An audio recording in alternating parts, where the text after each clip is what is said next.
Olá, senhores. Vou dar continuidade aqui à matéria de geoprocessamento e mapeamento aplicado à proteção e defesa civil e vistoria técnica em área de risco.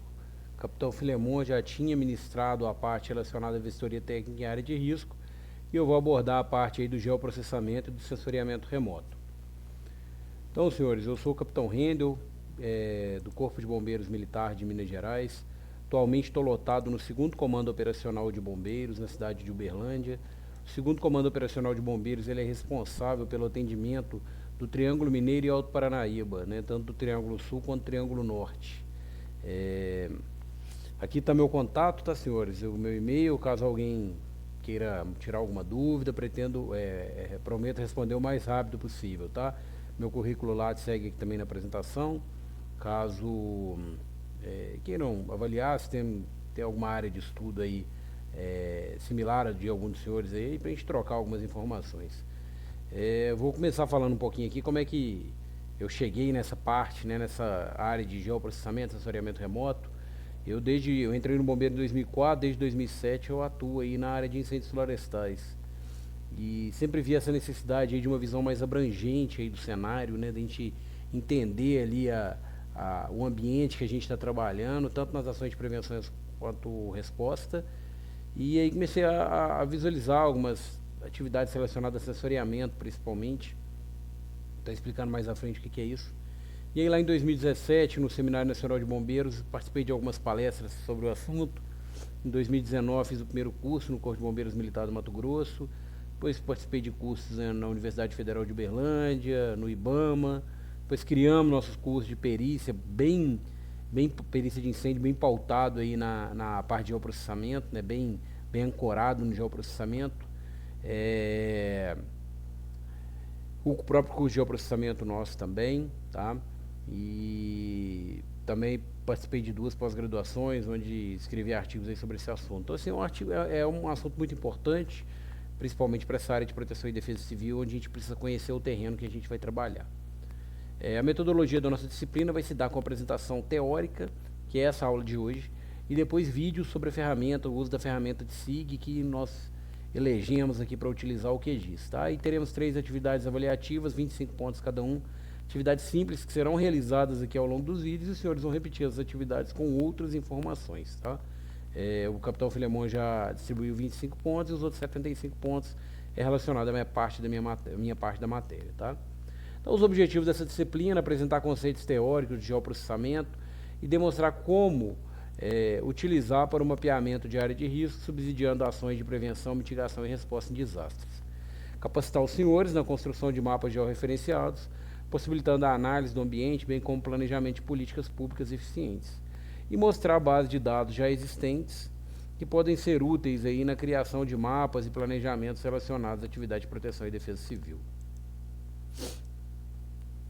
Então, uma breve introdução aí da nossa matéria, né? O marco de ação de Hyogo, ele tinha como principal objetivo construir a resiliência das nações e das comunidades frente aos desastres. E entre as prioridades, ele destacou a necessidade de identificar, avaliar e monitorar os riscos, o que envolve diretamente o uso de dados espaciais, para eu conseguir entender quais são os riscos, conseguir entender o que são meus problemas ali naquele cenário. Eu preciso ter essa visão geoespacial ali para conseguir fazer de forma efetiva. As ferramentas como o SIG, o Sistema de Informações Geográficas, foram reconhecidas como essenciais para mapear a área de risco, apoiar o planejamento urbano e orientar nas medidas preventivas. Depois, o marco de Sendai, ele, entre as suas prioridades, está a necessidade de compreender o risco de desastre, conhecer o nosso problema, o que exige o uso intensivo de dados espaciais, como o mapa de áreas suscetíveis a inundações. Por exemplo, eu sabia ali qual parte da minha cidade vai ser alagada caso meu rio venha a extravasar, né, da sua calha. Deslizamento de terra, eu avaliar ali qual área que tem maior risco devido à sua declividade, devido à retirada da vegetação que tinha naquele morro. Risco de incêndio, por exemplo, florestal, quando eu tenho uma vegetação mais seca, quando eu tenho a invasão ali de espécies que não são naturais naquele local, como por exemplo a braquiária em meio ao cerrado. A modelagem geoespacial para cenários futuros. Então, o que seria essa modelagem? Seria, por exemplo, eu avaliar qual que seria o dano causado por uma barragem caso ela se rompesse, né? Seria eu imaginar, eu fazer a predição de como que o incêndio vai se comportar caso ele ocorra num determinado local. Isso já é feito com base ali em informações climáticas, em informações topográficas, em mapa de acúmulo de vegetação, então é possível fazer isso, né? Integração de dados socioeconômicos com dados geográficos, seria, por exemplo, eu pegar uns dados do censo, que o IBGE realiza, e linká-los ali com os dados de mapa. Então eu pegaria, por exemplo, né, um exemplo que vamos usar mais adiante aqui nessa apresentação, quantas pessoas moram numa residência. Então eu pego aquela informação de pessoas por residência e coloco aquilo ali georreferenciado. Então eu sei onde é a residência que mora tantas pessoas. E eu consigo saber qual região do Brasil tem mais pessoas morando em cada residência, tá? Mesma coisa aí de densidade demográfica, de nível de estudo da população, a gente consegue fazer essas linkar uma informação com a outra aqui, utilizando a ferramenta de SIG. O Marco Sendai destaca a importância de tecnologia de informações geográficas e de sistema de alerta precoce baseado em localização, reforçando que decisões eficazes devem ser baseadas em dados georreferenciados confiáveis, né? Então, informações que me trazem ali dados confiáveis, que eu posso realizar minhas ações de resposta ou de prevenção confiando naqueles dados, né? Confiando na precisão daqueles dados. Partindo aqui para falar um pouco sobre os conceitos que são importantes, que a gente vai abordar na aula e não é bom ter dúvida, né? Então, primeiro, o geoprocessamento. O pessoal confunde muito geoprocessamento com georreferenciamento, né? Eles não são sinônimos, tá? O geoprocessamento é o conjunto de tecnologia e método usado para coletar, processar e analisar os dados. Então, eu coleto, eu faço o levantamento, depois eu processo aquilo ali, eu trabalho aqueles dados, depois eu analiso a informação para realizar, por exemplo, minhas ações, minhas políticas públicas, por exemplo, né? O georreferenciamento não. O georreferenciamento é um método de definir uma forma, dimensão e localização no globo terrestre. Ele é um processo de eu atribuir uma coordenada real a uma imagem ou um mapa, por exemplo. Então, vamos supor que eu tenho eu quero saber onde são os hidrantes da cidade, né, para facilitar que o bombeiro consiga chegar nesse hidrante e abastecer os caminhões de água com maior celeridade, no caso sinistro. Então, eu vou ter a coordenada geográfica de cada um desses hidrantes. Então, quando eu precisar, o meu aplicativo vai me mostrar qual está mais próximo. O que eu faço? Eu georreferencio, eu atribuo latitude e longitude para aquele hidrante e a partir desse momento ele está georreferenciado, tá? Sensoriamento remoto é uma outra parte da ciência, que é a obtenção de informações sobre a superfície terrestre a partir de sensores em plataformas. Então, esse sensor a bordo de um satélite, esse sensor a bordo de um drone, a bordo de uma aeronave, é a forma de obter informações de um objeto ou alvo sem que haja o contato físico com o mesmo. Então, assim, o principal do sensoriamento remoto é essas informações serem obtidas de forma remota, sem eu estar naquele local. Imagina um gestor de defesa civil, imagina um coordenador municipal de defesa civil precisar estar em todos os locais para que ele consiga fazer as ações preventivas, né? Provavelmente a capacidade de resposta dele é muito pequena. Quando ele se usa, né, se apoia em ferramentas de sensoriamento remoto, ele consegue ampliar muito mais a capacidade de resposta e ainda usar ferramentas que vão bem além do olho humano ali para tirar algumas conclusões. Escala geográfica, voltando lá na geografia lá, né, do primeiro grau, é a relação entre a distância no mapa e a distância real na superfície, né? Então aqui, por exemplo, eu coloquei um exemplo de uma escala de 1 para 50 mil, que aqui está dizendo que 1 centímetro no meu mapa equivale a 50 mil centímetros reais. Então, 50 mil centímetros, 500 metros. Então, para cada 1 centímetro no meu mapa, eu represento 500 metros na vida real, no que eu estou pretendendo representar naquele mapa. Então, o que é importante a gente lembrar quando fala em escala geográfica? Sempre, quanto maior for o nosso denominador dessa fração, né, 1 para 10, 1 para 20, vai diminuir meu nível de detalhamento. Imagine que eu tenho um mapa 1 para 2, a cada 1 centímetro no mapa, 2 centímetros na realidade, né, no que eu pretendo demonstrar. E eu tenho um mapa de 1 para 10 mil, o mapa de 1 para 2, ele vai conseguir me mostrar um detalhamento melhor do espaço. Enquanto 1 para 10 mil, eu praticamente não vou conseguir ver nada no mapa ali, salvo os contornos da minha cidade, do bairro, né, do que eu pretendo representar. Aí, coordenada grau, minuto, segundo e grau decimal. Muita gente acha que a diferença de uma para outra é só tirar o grau, minuto, segundo, né, e colocar o pontinho e ele vira grau decimal. Não é. A conversão você tem que fazer um cálculo. A forma mais fácil de fazer isso aqui, digita no Google, converter grau, minuto, segundo para grau decimal. Ele vai fazer a conversão, tá? Não é só apagar o ponto, né, do grau decimal ali, eu trocar o ponto por grau, não é só isso, tá? Tanto que essa coordenada é a mesma, tá bom? Então o 18 graus, 50 minutos, 37 segundos é a mesma da grau decimal 18.9034. Isso é importante saber, porque pode ser que você utilize uma ferramenta que ela está diferente, né? Às vezes no nosso boletim de ocorrência, o nosso REDS, ele está em grau minuto segundo, e no SIG que você vai utilizar ele está em grau decimal, por exemplo. E aí você vai jogar aquela coordenada e não vai achar o endereço que você precisa. Com relação à latitude e longitude, ainda na geografia lá básica, né? Então a latitude, média distância ao norte e ao sul do Equador, e já a longitude a leste e a oeste do meridiano de Greenwich. Com relação aí às formas de entrada, né, no SIG, nós temos dois tipos, né, que são os dados vetoriais e dados raster. O dado vetorial ele é composto por ponto, linha ou polígono, e que representam as seções geográficas por meio dessas formas geográficas. Então, assim, eu tenho, por exemplo, uma árvore, eu posso representar essa árvore com um ponto, eu quero saber só onde ela está. Já um rio ou uma rua, por exemplo, eu vou estar representando com uma linha, onde eu consigo ter informações, além da coordenada que ele está, eu consigo ter informação, por exemplo, de onde é o começo e onde é o fim dele, qual é o trajeto que ele faz. E já o polígono eu vou estar usando para delimitar, por exemplo, uma área queimada, uma área de risco, as dimensões de um terreno, né? Quando eu preciso de informações de área, eu vou estar utilizando polígono. Já os dados raster, eles são imagens, são fotos, vamos falar assim. Então é imagem de matriz. Matriz é uma composição de vários pixels, tá? Como fotografias aéreas e imagens de satélite. Falando aqui de forma bem superficial sobre as órbitas dos satélites, né? Eu vou ter outros tipos também, mas as principais vão ser esses três tipos de órbita. Então, o primeiro é a órbita geoestacionária, que o satélite vai estar a aproximadamente 35 mil quilômetros, né, do solo ali da Terra. E aí ele mantém uma posição fixa em relação à superfície da Terra. Ideal para satélite de comunicação e meteorológico. Então, um exemplo é o satélite GOES 16. Esse satélite aqui, ele vai ter, mais para frente eu vou estar falando, tá? Ele vai sobre a resolução espacial temporal. Ele vai conseguir magiar uma área grande com uma resolução, um detalhamento pequeno, né? O pixel dele é muito grande, então ele te gera um detalhamento muito pequeno, você não consegue ver variação de feição ali no terreno, né? A não ser que seja muito grande. Mas em compensação ele te dá muitas informações por dia. Então para que isso aí é importante, por exemplo? Você usar em análise meteorológica. Imagina que você está fazendo ali a avaliação do risco de um rio, né, que ele já transbordou, por exemplo. E aí você está vendo que as nuvens de chuva estão sendo lançadas para aquela região, então você já pode criar um alerta em cima disso. Ele vai te dar informação em 96 vezes por dia, de 12 em 12 minutos praticamente, você vai ter uma informação da direção das nuvens dele, por exemplo, tá? Então assim, ele vai te dar um pixel muito grande, né, o pixel dele é muito grande, te dá um detalhamento pequeno, mas te dá muita informação.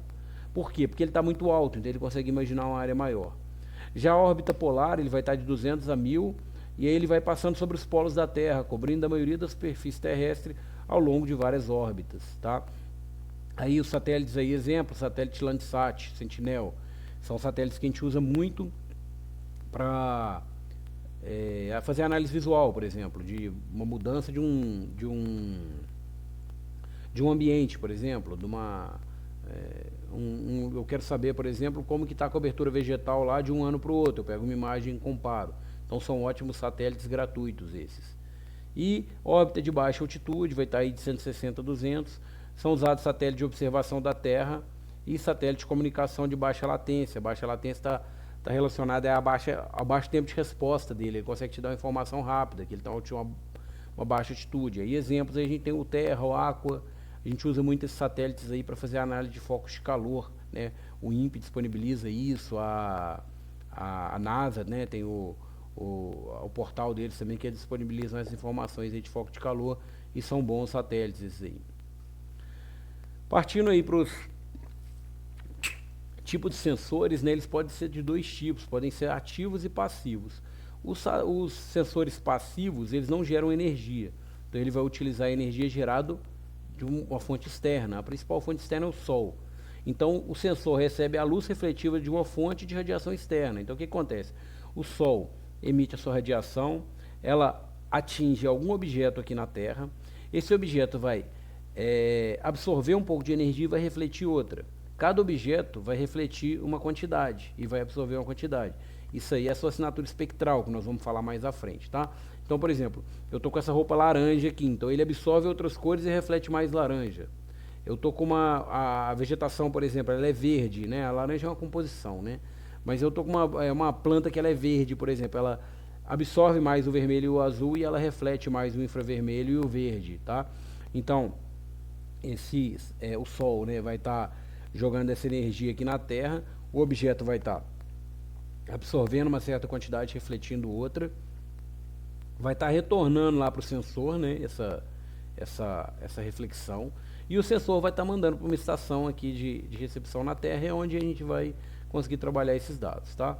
E já os sensores ativos são do tipo radar, eles são menos utilizados, e eles produzem a energia própria dele. E ele produzindo energia própria, ele vai poder produzir luz tanto de dia quanto à noite, em tempo nublado ou com chuva. Então, nesse caso aqui, o próprio satélite emite sua energia, a energia vai atingir um objeto na Terra, vai fazer a reflexão de uma parte dessa energia, e aí sim ele vai ter sua assinatura espectral refletindo essa quantidade, né, de onda de cada uma das cores. E aí ele gera essa imagem posteriormente, tá? Então, basicamente, o satélite passivo ele não tem energia própria, e o satélite ativo tem a energia própria dele. Importante, tá? A gente fala, por exemplo, eu obtive a imagem de satélite. Se a gente for analisar conceitualmente, não é uma frase certa, porque a imagem não é do satélite, a imagem é do sensor do satélite. O satélite só transporta aquele sensor, tá? Igual quando a gente pega, por exemplo, uma câmera que está num avião. Não é o avião que faz aquela imagem, quem faz a imagem é a câmera a bordo do avião. O avião é só o meio de transporte, vamos falar assim. O satélite é só o meio de transporte. Quem faz esse trabalho aí de recepção das ondas aí, né, da faixa de onda para poder produzir a imagem que a gente vê, são os sensores a bordo dele. Tratando aí dos satélites, né, dos principais tipos de resolução dele, nós vamos falar aqui da resolução temporal, espacial, espectral e radiométrica, tá? Então, primeiro, a resolução temporal. Essa resolução temporal, a gente fala que é o período de revisita ou o período entre imagens. É a frequência com que a área é observada. O que isso quer dizer? O satélite passou. Lembra ali que ele tá girando, né, em volta da Terra ali. Então, se ele passou e imagiou uma área, ele não tem como ele imaginar num prazo menor do que ele dá a volta. Então, esse prazo para ele imaginar novamente é a resolução temporal dele. Então, por exemplo, o Landsat ele demora 16 dias para revisitar uma área. O Cibers vai ter alguns casos, salvo engano, 28, mais à frente a gente fala. O Sentinel, 5 dias para ele reimaginar uma área. E o Planet, 1 dia. Aí é porque são satélites diferentes, tá? Mas, enfim, a resolução temporal, a gente pode falar a grosso modo que é de quanto em quanto tempo ele fornece imagens, tá? Então, aqui eu botei uma imagenzinha falando que, se, por exemplo, existia esse satélite aqui, que ele ofereceu imagem dia 15, depois dia 15 de fevereiro, então a resolução temporal desse satélite é de 30 dias, tá? E é muito importante isso aqui para o comparativo de imagem. Por exemplo, você pega uma imagem Google, ela tem uma resolução espacial muito boa, só que a resolução temporal dela, eles demoram muito para atualizar aquela imagem. Então, imagina que eu utilizo imagem Google para comparar área queimada no incêndio. Quando a outra imagem chegar, talvez o dia que ela foi imagiada, aquela vegetação já vai ter rebrotado e eu não vou conseguir saber realmente qual que foi a área danificada ali, tá? A área atingida. Então, eu já citei aqui os exemplos, né, de algumas resoluções temporais. Com relação à resolução espacial, então temporal, tempo de revisita. A cada quantos dias eu consegui mais daquele satélite. Resolução espacial está relacionada à qualidade da imagem, ao nível de detalhamento. A resolução é o tamanho do pixel. Então, quando eu falo que um satélite tem resolução de 30 metros, quer dizer que o pixel dele tem 30 metros. Então, eu não consigo ver nada menor do que 30 metros dentro dele, né? Eu vou ter uma área mínima de 30 metros ali, tá? Quando eu tenho um satélite que é 10 metros, o pixel dele é menor. Então, por exemplo, dentro de um satélite de 30 metros, né, que o pixel é de 30, eu vou ter 3 pixels de 10 metros, vamos falar assim. Então, 3 aqui por 3 aqui dá 9.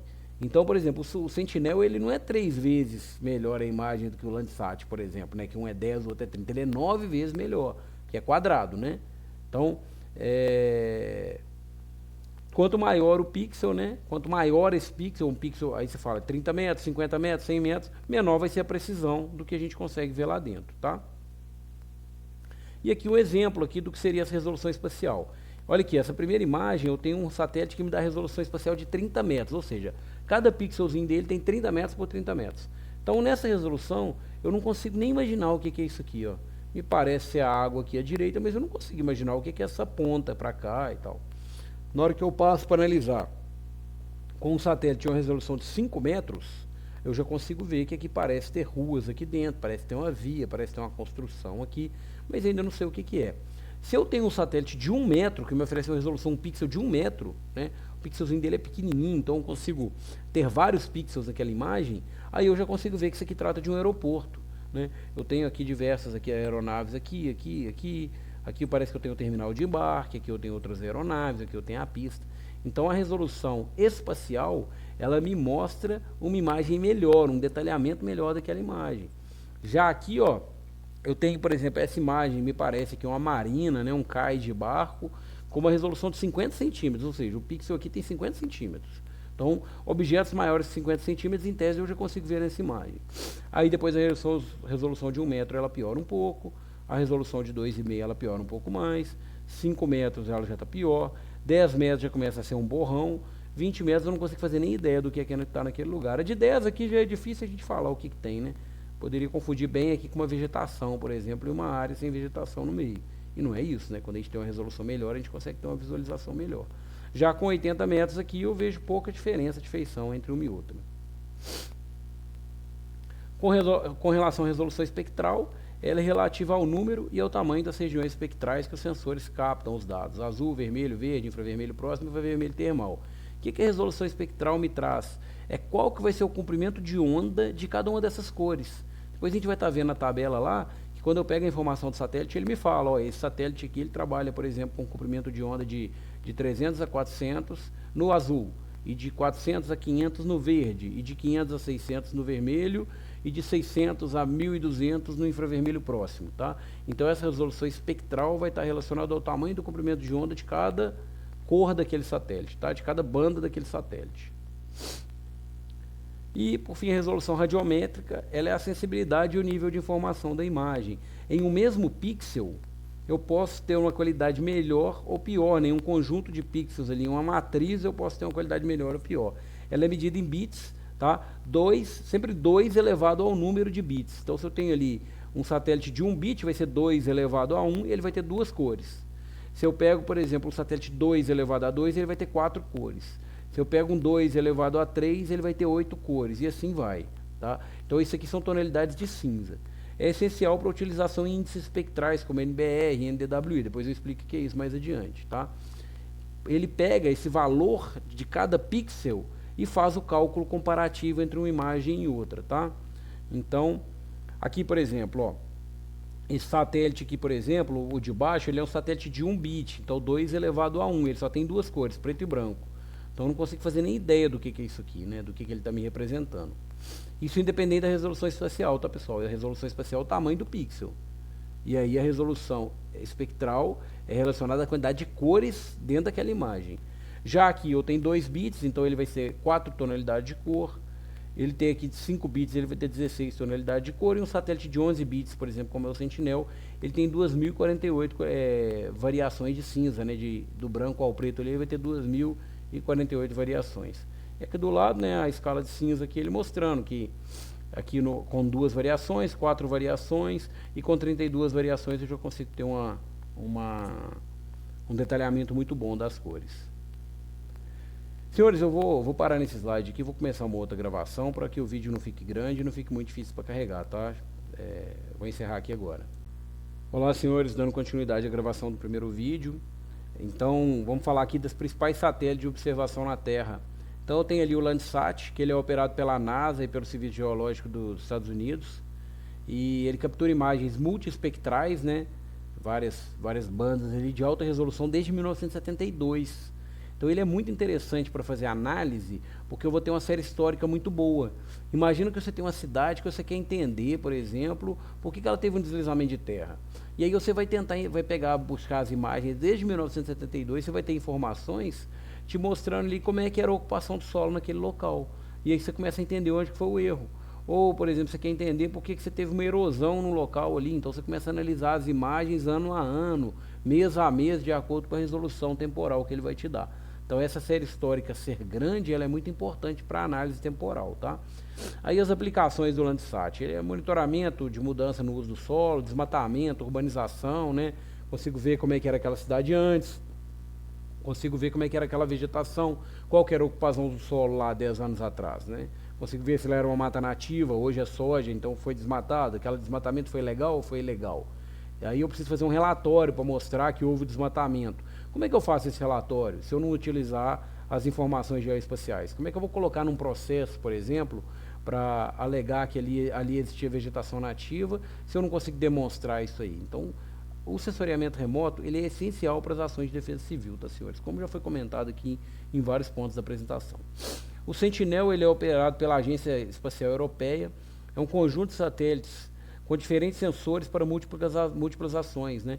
Então tem o Sentinel-1, que é do tipo radar, o 2, que é óptico. Para mim o Sentinel, né, é o melhor satélite que a gente tem gratuito hoje em dia, tá? Que tem uma resolução temporal espacial boa para os nossos trabalhos. O Sentinel-3, depois eu vou estar mostrando ao longo da aula como é que a gente faz download das imagens dele. Monitoramento de oceano, atmosfera, o Sentinel-3, né? Aplicações, monitoramento ambiental, gestão de desastre, agricultura, etc. E o MODES, que é operado pela NASA, instalado no satélite Aqua e Terra, captura dados de média resolução com ampla cobertura. Então ele cobre uma área muito boa, né? E com uma resolução média. É muito usado para monitoramento climático, mudanças ambientais globais, detecção de incêndios. Então a gente utiliza muito, né? O INPE usa muito esses satélites aí para detecção de foco de calor, né? Pelo portal BD Queimadas, NASA também. Ele te dá informação de onde você tem uma temperatura maior em um determinado ambiente, né? Onde você pesquisa ali. Então, o pixel que tiver com uma temperatura maior, ele vai acusar um foco de calor ali dentro. Se eu tenho, por exemplo, um incêndio de 1 quilômetro, e eu tenho um pixel que é do tamanho de 1 quilômetro, às vezes ele vai me mostrar só um foco de calor. E já se, por exemplo, eu estou usando o Sentinel, que são 10 metros, cada pixel dele, em 1 quilômetro eu vou ter 100 pixels, então talvez ele me mostre 100 focos de calor. E aí só um ponto que é interessante a gente tomar cuidado quando a gente fala, foco de calor é diferente de foco de incêndio, tá? Foco de incêndio é uma ocorrência de incêndio. E foco de calor é a identificação de uma temperatura alta em um pixel, beleza? Então um incêndio pode ter diversos focos de calor. Às vezes o pessoal confunde isso aí em reportagem, né? Quando teve aqueles incêndios da Amazônia lá, a gente via muito na mídia falando, hoje nós estamos com 1000 focos de incêndio aqui no Pará, por exemplo. E não era 1000 focos de incêndio, era 1000 focos de calor. Às vezes aquilo ali era 10 incêndios, por exemplo, tá? E é isso. E aí, algumas informações satélite, tá? Relativo à resolução espacial e resolução temporal. Então, por exemplo, esse satélite Aqua, ele tem uma resolução espacial, um pixel de 1 km por 1 km, e uma resolução temporal de 2 vezes ao dia. Então, ele vai passar, vai imaginar aquela área 2 vezes por dia, tá? Com um pixel de 1 km. Já o GOES, ele vai ter um pixel de 4 km. Então, eu não consigo identificar variações de feição, mas eu consigo verificar, por exemplo, para onde que o vento está soprando. Eu consigo verificar, por exemplo, para onde que as nuvens sopram, para onde o vento sopra as nuvens de chuva. Não sei se o pessoal recorda aí, se alguém for da região. Eu já ia falar que há pouco tempo atrás, mas deve ter uns 10 anos isso aí já. Em Conceição das Alagoas, ali tem a usina Coruripe, se eu não estiver enganado, e teve um incêndio no canavial deles lá. E esse incêndio chegou muito perto da cidade, a nuvem de fumaça cobriu bastante a cidade, chegou a quase queimar algumas casas que estavam ali na zona limítrofe com plantio. Então, por exemplo, se você usa um satélite desse, você consegue ver para onde que esse vento está jogando e às vezes fazer uma evacuação daquela cidade, né? Evitando ali um mal maior, tá? O NOAA e o NPP 375 são excelentes satélites para avaliar foco de calor. Ele tem uma resolução de 375 metros e passa 2 vezes ao dia, né? O Sentinel, uma resolução de 10 metros a cada 5 dias. O Landsat, 30 metros, pode diminuir aí com a composição que faz, mas a cada 16 dias. Cibers a cada 26 dias. E o Planet é excelente, tá? A gente agora está tendo acesso a ele, é um satélite pago. E por meio de convênio com a Polícia Federal, os corpos de bombeiros aí, Polícia Militar, estão tendo acesso. Aí ele é um satélite que ele fornece imagens diárias, com a resolução de 3 metros. É muito bom. Só que, por exemplo, para medição de área queimada, a gente não está conseguindo utilizar. Porque a medição de área queimada, a gente utiliza o índice NBR, que eu vou falar mais à frente, e ele utiliza a banda do infravermelho próximo e do infravermelho de ondas curtas. E ele só tem uma banda de infravermelho, então a gente não consegue utilizar para isso, tá? E aí, uma primeira observação aqui, a resolução espacial, ela pode variar de acordo com a composição de bandas, mas quando eu for mostrar o quadro do satélite, eu explico melhor isso. Mas quando eu faço a composição lá, da ordem que vai ser o verde, o vermelho e o azul, ela pode variar, né? Qual banda eu vou colocar em cada uma dessas composições, ele pode me dar a resolução melhor ou pior, tá? E segunda observação, que normalmente, né, isso não é uma regra, mas na maior parte das vezes, quanto melhor a resolução espacial, quanto melhor ali o tamanho do pixel, maior vai ser a resolução temporal, porque ele vai demorar mais a fazer a revisita. E que uma aplicação que eu acho muito interessante citar de satélite, né, quando a gente comenta lá atrás, né, de Sendai e Yogo, né, sobre a gente utilizar essas ferramentas para a gente ampliar nossa capacidade de resposta, nossa melhoria de análise de informações. Aqui nós temos uma área que demonstra aqui um campo de futebol. Então vamos ver o que a gente consegue ver nessa imagem. Campo de futebol, uma grama aqui ao centro, né? Aqui eu tenho uma arquibancada, provavelmente concreto, que ela me mostra uma cor cinza nessa composição de bandas. Aqui algo mais branco ou prateado. Aqui um telhado aparentemente metálico ali, cinza, ou de fibrocimento, algo do tipo. Aqui mais abaixo eu tenho um telhado vermelho, provavelmente de telha de barro, algo assim. Aqui uma área de concreto mais limpo, aqui prédios e tal. E aqui uma área verde, de gramínea aparentemente, aqui árvores, tá? Essa é a visão que eu tenho. Para mim aqui nessa análise, eu digo para os senhores aqui, diria com bastante certeza que a vegetação daqui é bem parecida com a vegetação interna do campo. Quando eu pego e faço uma análise dessa área, utilizando uma composição que chama falsa cor, eu pego esse e mudo a composição ali, uso o infravermelho, eu percebo que dentro do campo eu não tenho vegetação, que dentro do campo trata-se de grama sintética. Por quê? Porque quando eu faço essa composição, o que é verde, o que faz com a fotossíntese fica vermelho. Como a grama sintética não faz fotossíntese, ela é um material morto, vamos falar assim, ela fica preto, fica da cor do concreto praticamente. Então, assim, se eu não usasse essa composição, se eu tivesse, por exemplo, voando num helicóptero ali ou num avião e olhasse para baixo, eu falaria que aquilo ali é grama verdadeira. Quando eu faço essa análise, usando o sensoriamento remoto, usando os dados de infravermelho, que é algo que eu não consigo ver, tá? É uma faixa ali que está fora da nossa faixa visual, eu consigo fazer uma análise mais detalhada e entender que não se trata de vegetação aqui, tá? Isso aí, quem for curioso aí depois quiser baixar as imagens lá do Sentinel, por exemplo, e fazer essa composição, é muito legal. Hoje o Sentinel, a gente baixa as imagens dele por uma plataforma que chama Copérnicos, e aí lá na plataforma mesmo você consegue fazer essas composições e vendo essas diferenças, né? Para quem for atleticano aí, né, descontrair aqui, para quem for atleticano pode usar aí a Arena MRV para apreciar aí, mas quem for cruzeirense não vai gorar ela não, tá? Só olha a grama sintética lá e veja a diferença dela para vegetação externa. Com relação à composição de banda, senhores, que é isso que eu falei, né, que é eu pegar, por exemplo, e colocar em ordem as camadas que eu quero ver, colocar em ordem o verde, o que eu quero ver como verde, como vermelho e como azul, ou como infravermelho ali, isso chama-se composição de bandas. E a partir daí que eu consigo gerar uma imagem visual nas cores que a gente enxerga, né? As imagens ali, elas são monocromáticas, né? E quando eu sobreponho e faço essa composição, que eu consigo ver as cores dessas imagens, ok?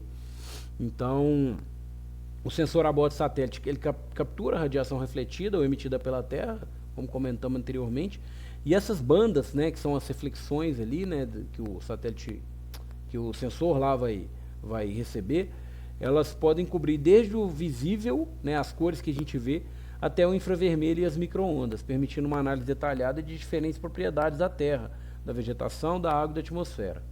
A composição entre bandas atribui os valores RGB para as bandas empilhadas. O que é isso? Eu vou pegar lá no aplicativo, imagina que são folhas de papel. Eu vou sobrepor uma aqui, vou sobrepor a outra e vou sobrepor outra embaixo, né? Eu vou ter 3 bandas aqui espectrais. Uma no vermelho, outra no verde e outra no azul.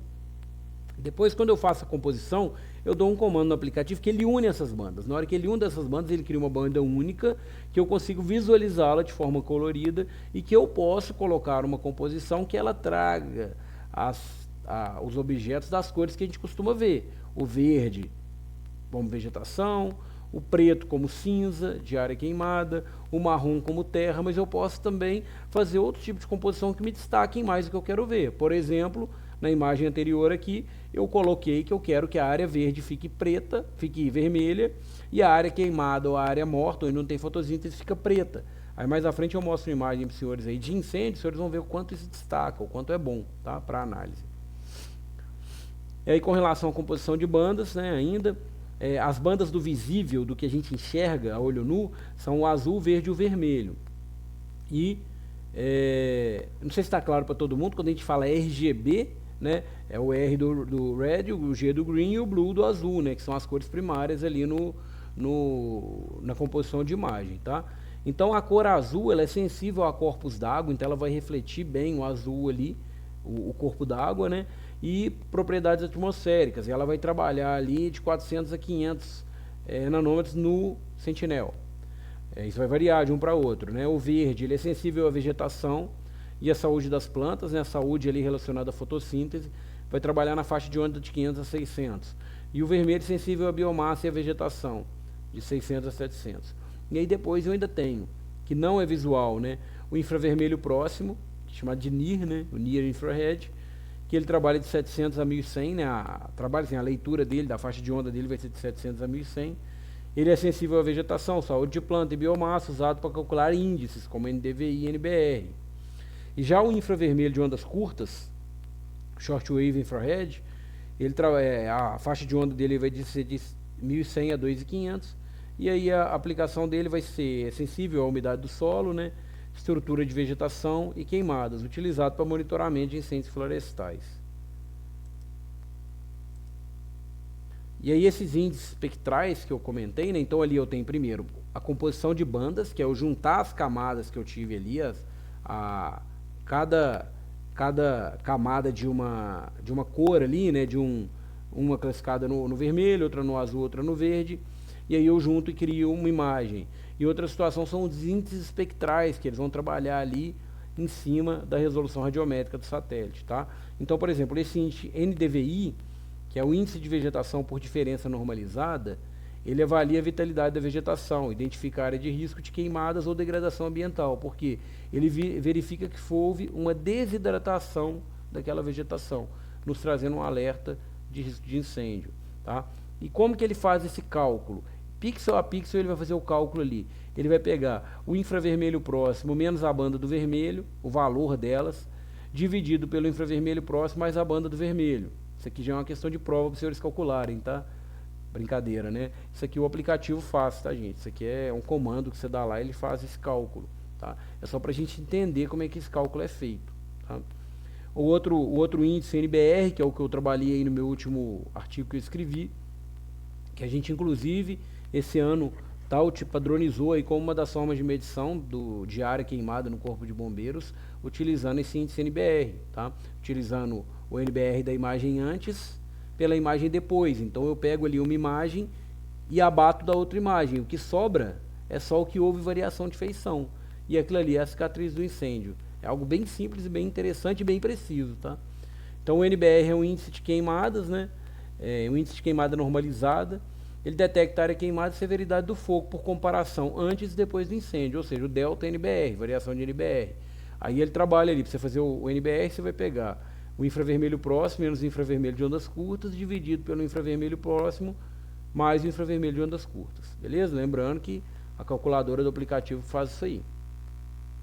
E o NDWI, que é o índice de umidade, né? Identifica corpos hídricos, importante em inundação em seca. Uma análise interessante de a gente fazer usando o NDWI, por exemplo.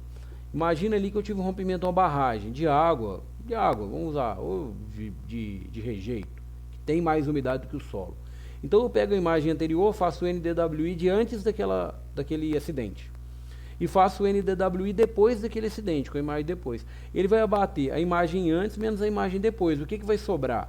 Onde não teve variação, vai virar zero. Vai fazer, por exemplo, suponha que o pixel lá tem um valor de 1, vai ficar 1 menos 1, 0. E já onde tem variação, ele vai pegar 1 menos aquele valor, 0 ponto alguma coisa, supõe. Ele vai gerar um valor para aquele pixel. Então, vai me sobrar uma cicatriz, né, uma área do que houve variação de feição, que pode ser ali onde o rejeito se acumulou, onde a água se acumulou daquela barragem que se rompeu. Isso tudo de forma automatizada no aplicativo. Então, aplicações desses índices espectrais, né?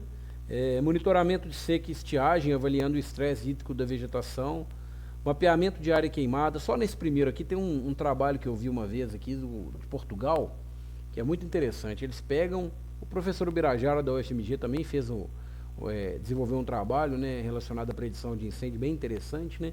Esse de Portugal, eles avaliam várias situações, né? Eles fazem o mapa de acúmulo de combustível, estresse hídrico do combustível, como que é a vegetação. Então a gente sabe ali, né, que no incêndio florestal o aclive ele facilita que o fogo se propague, o declive dificulta um pouco mais, o incêndio no descampado ele é de uma forma, no incêndio no local onde a vegetação é mais densa é de outro. Então eles criaram parâmetros para criaram valores para todos esses parâmetros.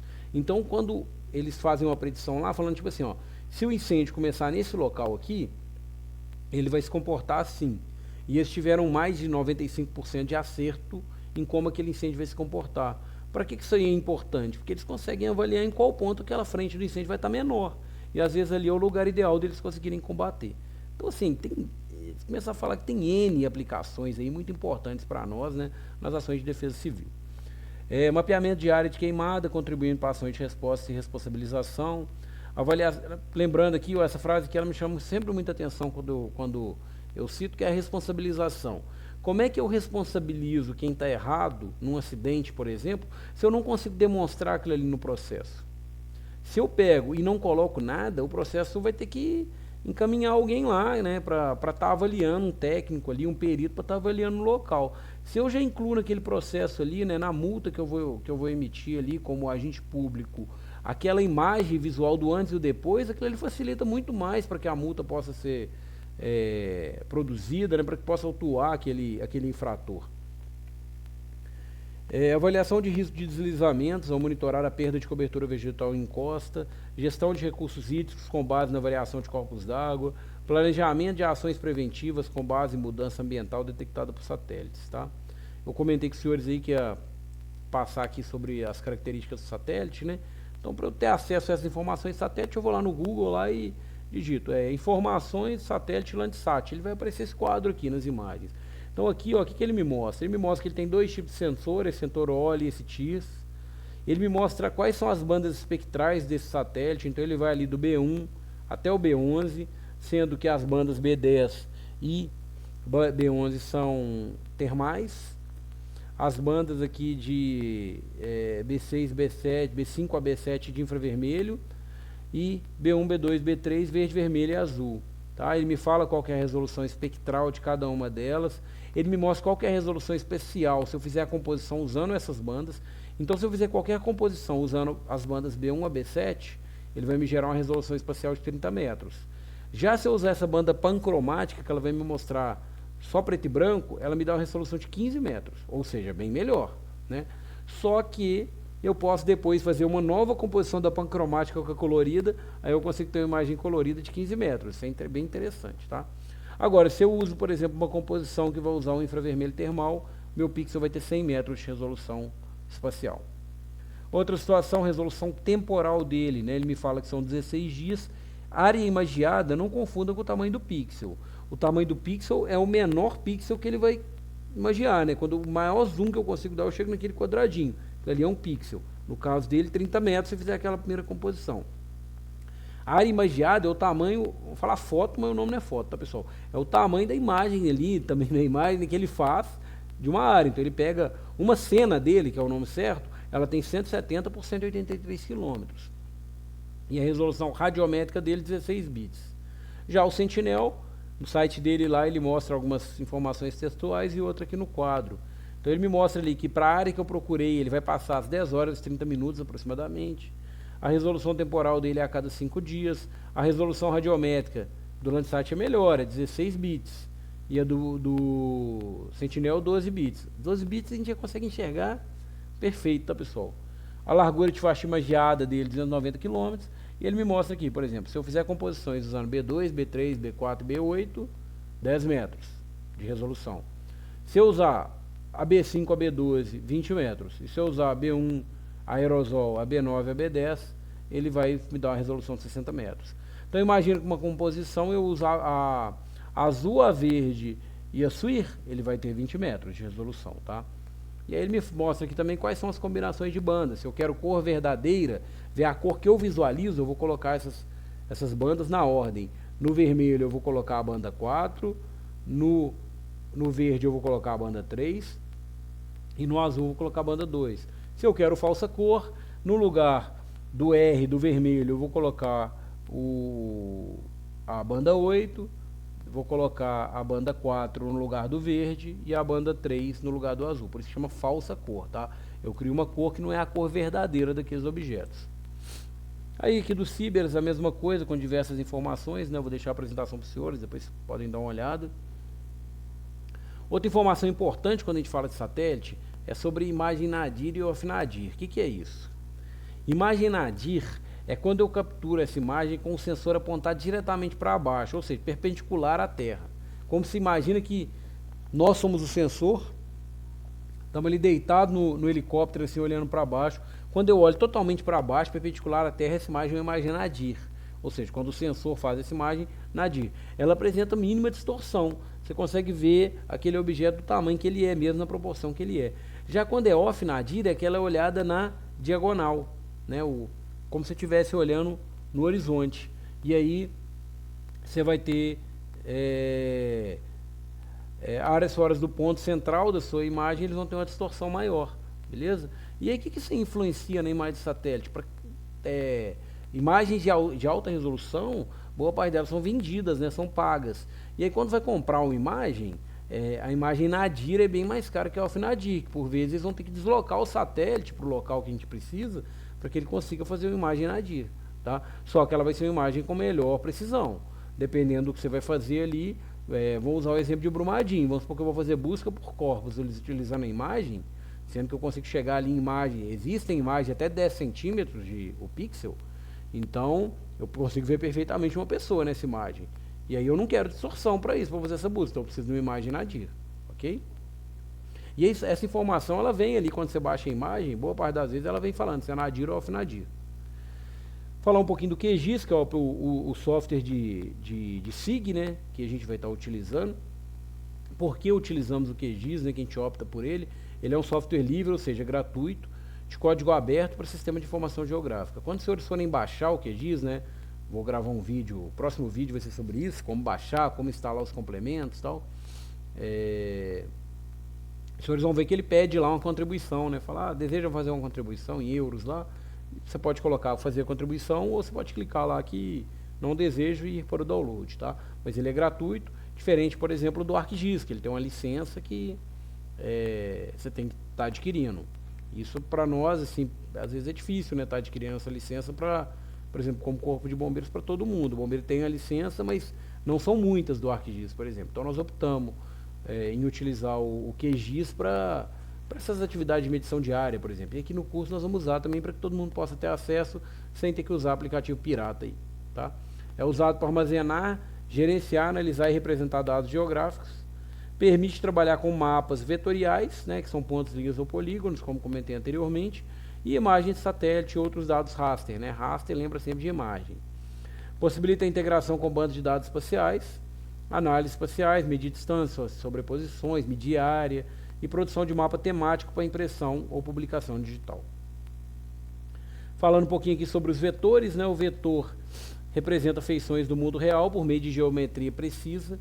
Aí os vetores aí, pontos, linhas ou polígonos, aí por exemplo, eu preciso representar onde que tem um hidrante, né? Igual eu falei, para a gente fazer um mapa de hidrante do bombeiro no município. Um ponto me atende, porque eu só quero saber a coordenada dele para conseguir chegar naquele local.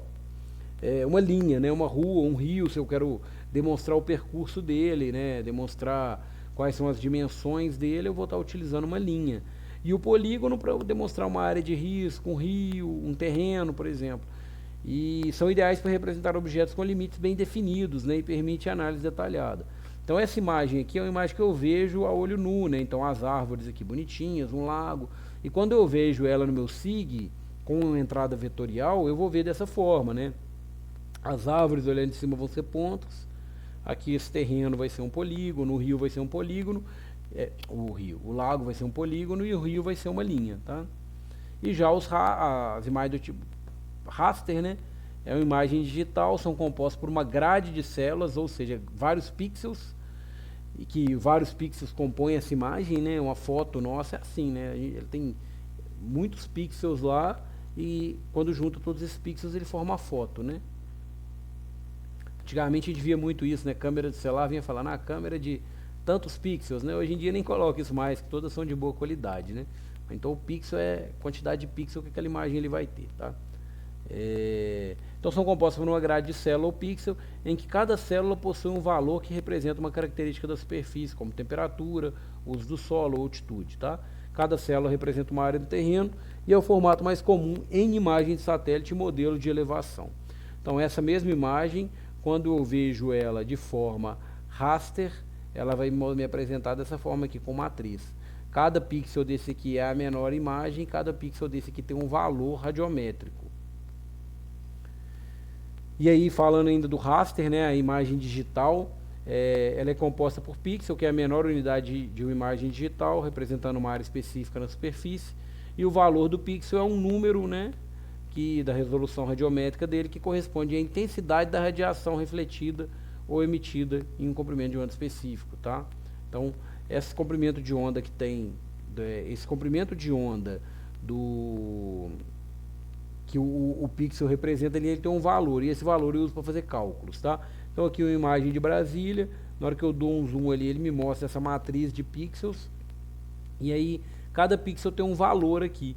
Quando eu pego, por exemplo, abato uma imagem sobre a outra, para eu saber o que virou aquela cicatriz do incêndio, eu pego a imagem, imagina que eu tenho uma outra matriz dessa antes do incêndio, faço uma pela outra, ele me mostra só a diferença de onde houve variação, tá?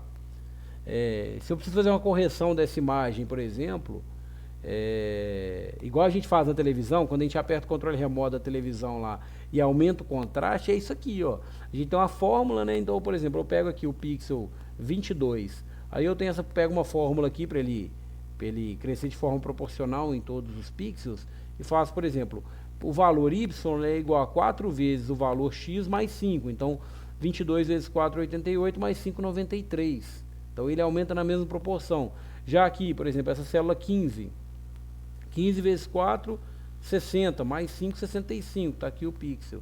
E aí eu mudo a tonalidade da minha imagem, né? Porque eu mudo os valores de cada pixel. Beleza? Isso aqui se eu preciso, por exemplo, melhorar meu nível de detalhamento, eu preciso aumentar esse contraste para eu conseguir ver as variações. É uma forma de fazer a correção da imagem, tá? Com relação à assinatura espectral do objeto, ele descreve a característica de cada alvo em relação à sua, descreve a característica de cada alvo em relação com a sua interação de radioatividade, de radiação eletromagnética, tá?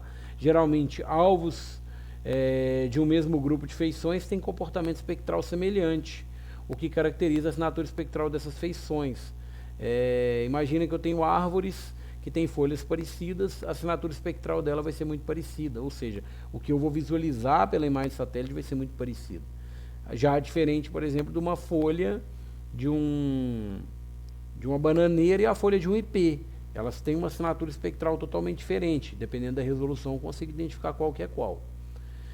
Cada material tem uma resposta espectral única que pode ser utilizado para identificá-lo ou diferenciá-lo de outros.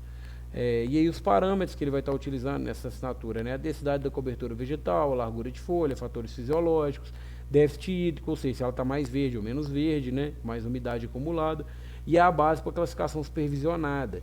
Essa classificação supervisionada é muito interessante. O Map Biomas, aquele projeto, ele utiliza isso aí. O que é isso, classificação supervisionada? Eu pego no aplicativo e vou numa área, por exemplo, onde eu tenho uma plantação de um canavial. Aí eu pego aquilo ali, marco uma área e coloco para ele, ó, essa assinatura espectral aqui é cana, ok? Ok. Aí eu vou em outra área e coloco assim, pego uma água e falo, ó, isso aqui é uma lagoa com água parada, que às vezes ela vai ter aquela tonalidade um pouco mais verde. Aí vou depois no rio, coloco, ó, essa assinatura, isso aqui é um rio. E ele vai pegando as imagens ali, né, da reflectância ali. Aí depois eu vou num telhado e coloco, ó, isso aqui é telha de barro, ó, isso aqui é solo exposto pós-colheita, isso aqui é solo exposto de estrada, isso aqui é gramínea, isso aqui é braquiária. Aí depois eu pego e falo com ele assim, analisa esse mapa para mim, essa área para mim aqui, e me mostra o que é cada um, o que cada local é. E aí ele faz essa classificação supervisionada e mostra o uso e ocupação do solo. É muito interessante essa ferramenta. Aqui com relação à assinatura espectral, um exemplo, né? Se eu tenho uma folha morta, ela vai refletir mais ou menos a mesma proporção o azul, o verde, o vermelho e o infravermelho. Já se ela está estressada, ela é viva, mas tem pouca água, ela vai refletir menos o azul e o vermelho e vai refletir mais o verde e o infravermelho. E já se eu tenho uma folha muito saudável, né, com uma fotossíntese ativa, ela vai refletir pouco o azul, um pouquinho mais o vermelho, mais o verde e muito o infravermelho. Tá? Então isso é a assinatura espectral do objeto. Vou só abordar essa situação da ferramenta de navegação. A princípio eu não vou tratar disso aqui nos vídeos, tá? Mas se os senhores acharem interessante, me manda lá depois no Moodle lá, no chat, ou via mediante tutor, ou por e-mail, da forma que os senhores acharem melhor, que a gente grava um videozinho sobre isso. Quando os senhores criam um mapa dentro do sistema de informação geográfica e salva ele de forma georreferenciada, cada ponto daquele mapa ali, ele vai ter uma informação de coordenada. Então, o que isso é interessante? Quando eu abro esse mapa que eu criei num aplicativo como o Avenza Maps, por exemplo, ele vai ter, em cada ponto dele aqui, ele vai me mostrar a coordenada que eu estou. Se eu tivesse aqui mexendo no celular, quando eu mexesse meu cursor, ele iria me mostrar qual que era a coordenada que está. Nesse ponto aqui que o cursor está, ele está aqui na coordenada, né, em grau decimal, 18,72 e 47,69. Se eu andasse ele um pouquinho para cima, ele ia movimentar. Muito interessante quando você não tem sinal de celular, por exemplo, você precisa deslocar numa região. Aí você está lá, você não tem sinal de celular. Se você precisar medir a área, ele faz a medição, igual um Garmin faz, um GPS Garmin faz. Você consegue deslocar de um ponto até o outro. Você consegue, por exemplo, marcar o ponto que você quer chegar e ele vai te mostrar em linha reta, né, como é que você chega. Então é uma ferramenta extremamente interessante, tá? A gente usa muito em incêndio. E esse caso aqui, por exemplo, ó, foi uma busca de uma pessoa desaparecida lá em Estrela do Sul. Um senhor que estava num asilo, se eu não me engano, ele fugiu e nossa equipe foi buscar e praticamente aqui no limite da área urbana já não pegava, fora do limite da área urbana já não pegava celular. Então eu gerei esse mapa aqui e mandei o pessoal que estava fazendo busca e eles conseguiram marcar a área que eles fizeram busca. Você pode deixar o GPS ativo e ele marcando onde você andou lá dentro, por exemplo. Bem legal em caso de busca de pessoa desaparecida. Aí aqui alguns exemplos de aplicação, né, das imagens de satélite, a partir do final da nossa apresentação. Então aqui, por exemplo, isso aqui é um incêndio aqui em Uberlândia. Ó. Esse incêndio aqui eu usei no meu TCC que eu fiz lá no Paraná em 2021, que era sobre medição de área queimada de forma manual, utilizando imagens de satélite. Então aqui, ó, eu tenho uma pastagem. Aqui eu utilizei falsa cor, então ele me mostra a vegetação mais ativa, com mais fotossíntese, em vermelho. A vegetação mais morta ali, né, mais seca, mais estressada, em marrom, e a vegetação queimada em preto, né, morta em preto, em cinza escuro, igual é o asfalto, igual é telhado de casa. Então, imagem antes do incêndio, primeira imagem posterior ao incêndio. Ele já me mostra aqui os limites do incêndio de forma muito precisa. E aí, utilizando esse método, a gente marcava pontinho a pontinho, ele me gerava a área lá, ó. Esse incêndio aqui queimou 0,62 km², que dá 62 hectares de área queimada, com um perímetro de 5,15 km, né? Imagina se eu fosse medir isso aqui com GPS manual, eu ter que contornar toda essa área aqui, eu ia andar 5 km. E uma pessoa caminhando em área rural, acredito que ela vai caminhar aí mais ou menos a 3 km por hora. Então ia gastar 1h40 para fazer a medição desse incêndio. Dessa forma aqui a gente gastou mais ou menos aí uns 5 minutos. Outro exemplo de aplicação, aí esse aqui foi o do outro que eu fiz, né, do outro TCC, que já foi com a medição utilizando o índice NBR. Então aqui a imagem anterior ao incêndio, também com a composição RGB. A imagem posterior ao incêndio, ele já me mostra bem a área queimada. E aí aqui, ao invés de eu vir ponto a ponto marcando, eu vou no aplicativo, na calculadora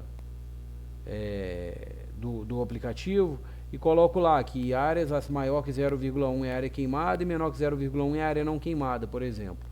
E aí ele me gera isso aqui fazendo a definição de onde é área queimada e onde é área não queimada. Aliás, primeiro aqui é o NBR, né? E depois onde é área queimada, não queimada. E aí eu coloco para ele assim, ó, coloca em branco para mim o que é queimado e em preto o que não é queimado. Depois eu vetorizo isso e ele gera um polígono me dando a área da queimada aqui do incêndio de forma automatizada. O que é interessante? Se pegar todos nós da turma aqui e fizermos essa medição, vai dar exatamente o mesmo valor de área queimada se usar o mesmo satélite. Então isso aqui, quando a gente pensa que a gente vai relatar um caso de um crime, por exemplo, né, de uma queimada ilegal, isso aí pode virar um processo judicial. Eu tenho que me pautar no máximo de legalidade e no máximo de precisão, para que eu não seja questionado depois e possa oferecer informações fidedignas. Então, é bem interessante esse método. Isso aqui eu consigo fazer com outros índices para outras coisas, por exemplo, um NDWI, se eu quiser utilizar uma água, igual eu falei da uma barragem que se rompe, por exemplo, né, para eu ver qual que foi a mancha de inundação dela, funciona muito bem também. Outros exemplos de aplicação aqui, ó, foi feito um mapa da barragem de Brumadinho lá, né, do rompimento dela, onde ele me mostra os possíveis aqui, onde vai ser alagado aqui, né, pelo rejeito, né. Então aqui, ó, onde tem de 5 a 10 metros, ele vai alagar dessa quantidade, onde tem 10 a 15 metros, né, fica em amarelo, e onde está de 45 a 50 não vai chegar rejeito. Já esse outro aqui eu achei bem interessante, vi isso aqui há uns meses atrás, a Vale criou ali disponibilizou, né, onde que seriam as manchas de inundação caso as barragens dela rompessem. E aí é possível verificar se sua casa, por exemplo, ela está no caminho da lama, caso se rompa, né. Isso aqui para o coordenador de defesa civil é extremamente importante, para você saber onde que você vai fazer a evacuação e onde você não vai, né. Então, bem bacana, ó, emitiu alerta lá de risco. Então, essas pessoas que estão nessa mancha de inundação têm que sair. Aqui embaixo é uma perícia de incêndio que nós fizemos aqui ano passado, em Uberlândia, do Parque Estadual do Pau Furado, né, uma unidade de conservação estadual. E hoje a nossa perícia ela é feita utilizando quase 90% dela em cima de informações georreferenciadas. E aí aqui, ó, eu tenho na parte norte dele a parte do Parque de Araguari, está na cidade de Araguari, a parte mais ao sul aqui a parte de Uberlândia. Aí em vermelho aqui são os focos de calor que nós selecionamos, que eram os primeiros. E em amarelo a zona de origem desse incêndio, né, onde nós conseguimos chegar por meio da perícia, né, a zona de confusão. Em vermelho a cicatriz do nosso incêndio. E em vermelho achurado a cicatriz do incêndio dentro da unidade de conservação. Então a gente dá um comando aqui no aplicativo que eu falo assim, ó, eu quero área queimada, agora eu quero que você faça o recorte da área queimada dentro da unidade de conservação. Imagina eu descrever isso aqui com texto, tanto que seria mais complicado do que por meio do mapa, o quanto o mapa facilita essa visualização. Aqui um outro exemplo que eu falei que ia comentar mais à frente, olha, esse mapa aqui eles cruzaram as informações geoespaciais aqui dos limites de estados, limite do país. E aí pegaram os dados do IBGE, do censo, de quantas pessoas vivem por residência. E aí ele criou esse mapa, onde está mais vermelho vivem mais pessoas, onde está mais azul vivem menos pessoas. Então eu consigo fazer uma constatação, sem ter que ler todo aquele relatório, eu consigo constatar aqui para os senhores analisando que a região norte ali tem uma densidade maior de pessoas por residência, sendo que no Amazonas ali é o principal lugar do país em quantidade de pessoas por residência, e no sul do Brasil moram menos pessoas em cada residência. Já esse mapa aqui de baixo, ele é feito em cima de índices pluviométricos, né? Então eu gerei aqui, a pessoa que criou o mapa gerou, né? Chama de diagrama de Kernel, isso aqui é um mapa de calor de onde teve maior aglomeração de chuva, né? No estado de Minas Gerais, aqui não me lembro em qual ano que eu peguei esse mapa aqui, ok? Então outra ferramenta interessante para você demonstrar quais foram os lugares que sofreram mais com a chuva em um determinado período, fazer um relatório, por exemplo, né? Muito interessante. Aqui já é o mapa de articulação do Corpo de Bombeiros. Imagina se eu tenho que me recorrer ali a um texto corrido para eu saber qual cidade é atendido por cada batalhão ou cada comando operacional. Quando eu bato o olho no mapa aqui, eu já sei, ó, Uberlândia está aqui, ó, dentro da área do 2º Comando Operacional, dentro da área do 5º Batalhão de Bombeiros. Então eu sei que em verde aqui é a área do 2º Comando Operacional. Já em bege aqui é a área do 1º Comando Operacional, na Grande BH. Já em marrom mais escuro, a área do 4º Comando, na região de Montes Claros. Então, quanto isso aqui facilita a minha visualização, né? Partindo para as considerações finais aqui, o geoprocessamento é uma ferramenta estratégica para atuação em proteção e defesa civil. A análise espacial permite identificar, mapear e monitorar riscos geotécnicos, hídricos, climáticos, né, e antrópicos, né, por ações humanas. Sistemas de informações geográficas, aí, como o QGIS, integram múltiplas fontes de dados e subsidiam ações de prevenção, resposta e planejamento. O uso de dados, sensoriamento remoto e índices espectrais, como citados anteriormente, amplia a capacidade de vigilância ambiental. E nessas próximas aulas que nós vamos ter, né, nos próximos vídeos que os senhores irão assistir, avançaremos para a prática com QGIS, né, com o software, onde os senhores serão capazes de aplicar esses conceitos, né, e os diversos outros aprendidos aqui na pós-graduação em estudos reais e simulados de área de risco aí. Então os senhores vão ver o quanto os sistemas de informações geográficas podem contribuir para as atividades dos senhores, tá? Então, obrigado, senhores. Então, essa foi nossa apresentação. A partir de agora, nos veremos em vídeos aí já demonstrando a utilização do QGIS, tá bom? Muito obrigado a todos. Aqui está meu e-mail novamente. Se precisar me contactar, como eu falei no começo, vou tentar responder o mais rápido possível, tá bom? Um abraço a todos.